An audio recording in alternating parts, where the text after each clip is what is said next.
Good afternoon and welcome to Farm Focus for Friday, January 4th. Grains closed lower today. Price trends for corn, beans, and wheat are all lower at this time, and therefore the trend-following funds continue to be aggressive sellers on any small rallies, like the small rally that we saw in the overnight trade that ran into heavy selling earlier this morning. March corn finished 9 cents lower at $6.80. New crop December corn down 16 cents at $5.72. March soybeans down 19 cents at $13.67. New crop November beans down 15 cents at $12.77. March Kansas City wheat down a nickel at $8.06.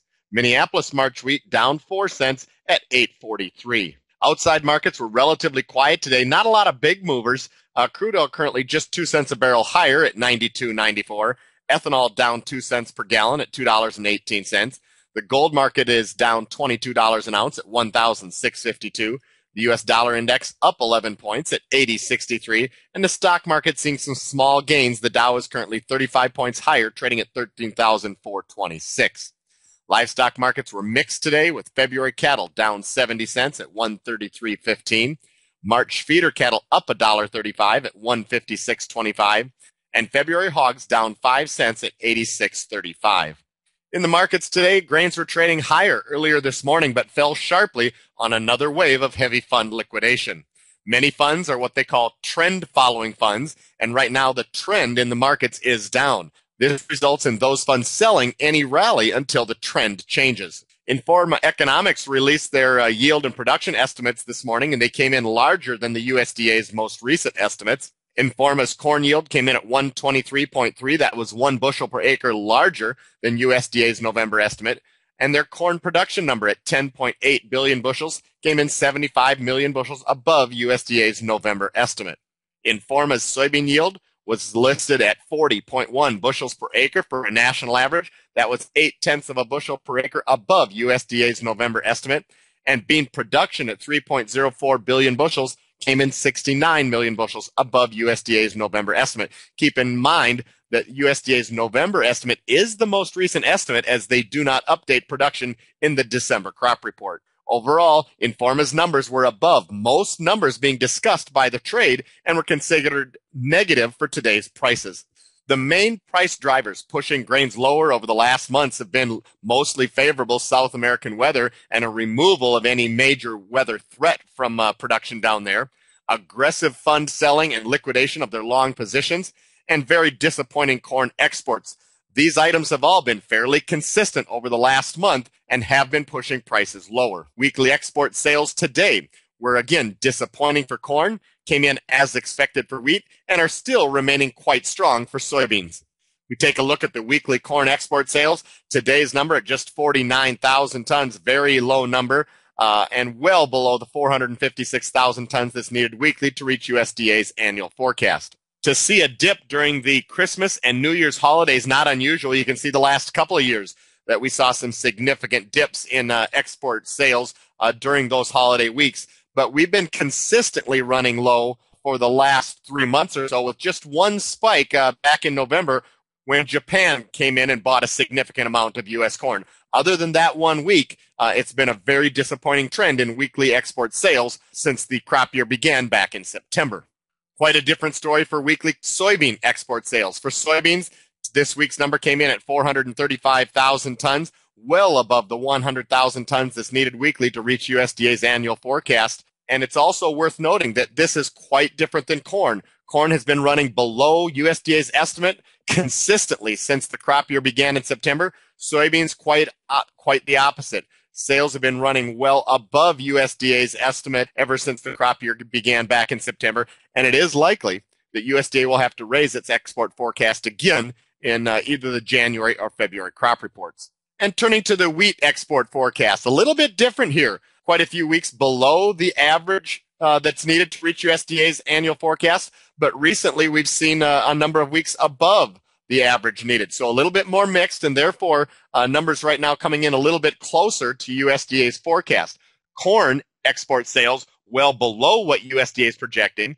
Bean export sales well above what USDA is expecting, with wheat coming in fairly close to USDA's current expectations. You can see that this week's export sales at 400,000 tons pretty close to the 445,000 ton that's needed weekly to reach USDA's annual forecast. The previous three charts showed export sales. Now let's take a look at export shipments, the grain that's actually left U.S. ports.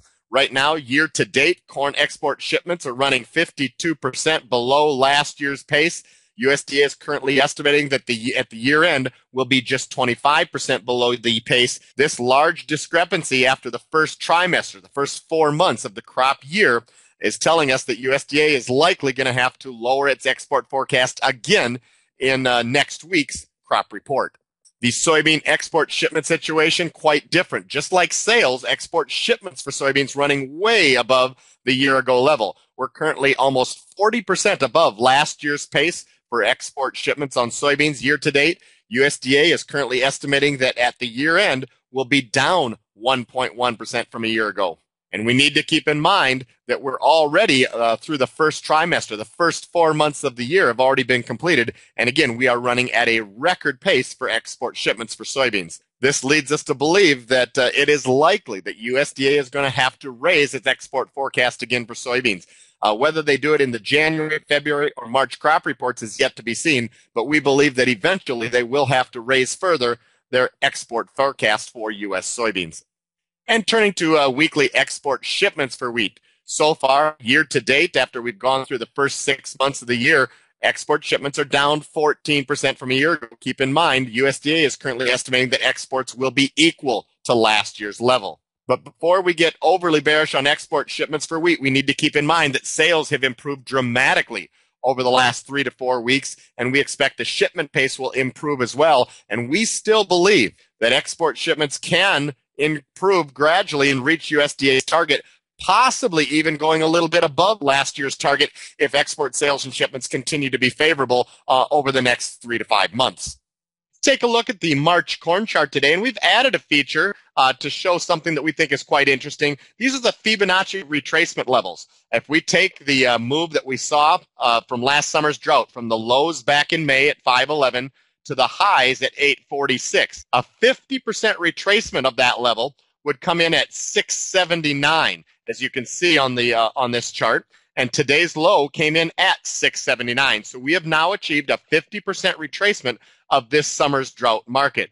We also want to note that the gap that we mentioned yesterday, we also want to mention that the gap that was left in the charts back in the month of July, we needed to go down to 683 in order to fill that gap, and today's low at 679 filled that gap as well. So we have achieved a couple of targets. We've filled the gap, and we've also reached the 50% retracement level from last summer's drought rally.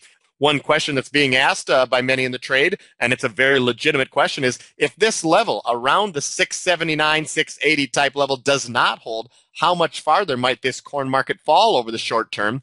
And there we can look again at the Fibonacci retracement levels. The next level at 61.8% retracement of last summer's rally would bring corn down to around 640, which could be another 40 cents from where we're trading right now.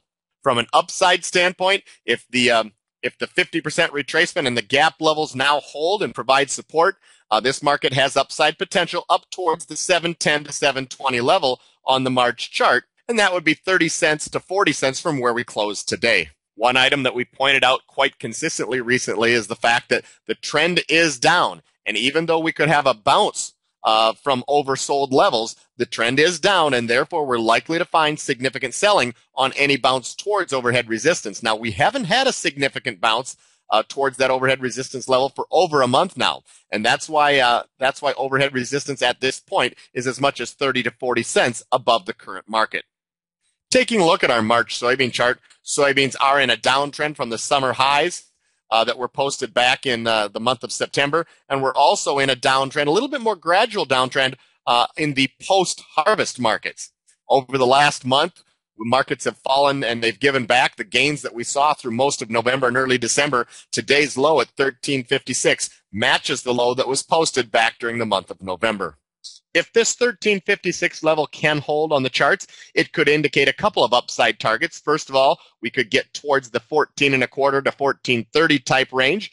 towards our moving averages, and we could possibly move into the 1450 or 1460 range. But again, that might take some bullish news that's not present in the marketplace today.